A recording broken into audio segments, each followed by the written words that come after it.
Asia কাপের মঞ্চে আবারও ট্রফির লড়াই।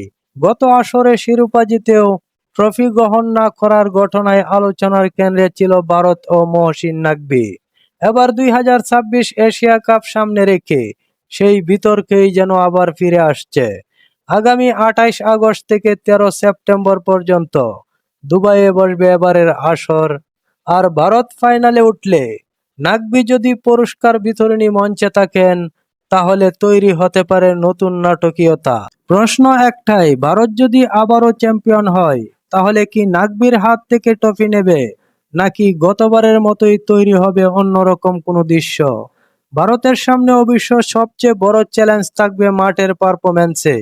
শিরোপা জিততে হলে শক্তিশালী প্রতিপক্ষদের টপকে নিজেদের সেরাটা দিতে হবে। আর ফাইনালে ভারত পাকিস্তান মুখোমুখি হলে উত্তেজনা যে আরো কয়েক গুণ বেড়ে যাবে, তা বলার অপেক্ষা রাখে না। গতবারের ঘটনা ক্রিকেটের বাইরেও ব্যাপক আলোচনা তৈরি করেছিল। এবার তাই ভারতীয় দল কি সিদ্ধান্ত নেয়, সেটিও থাকবে ক্রিকেট প্রেমীদের নজরে। তবে সব বিতর্কের আগে ভারতের লক্ষ্য একটাই, মাঠে দাপট দেখিয়ে এশিয়ার সেরা হওয়া।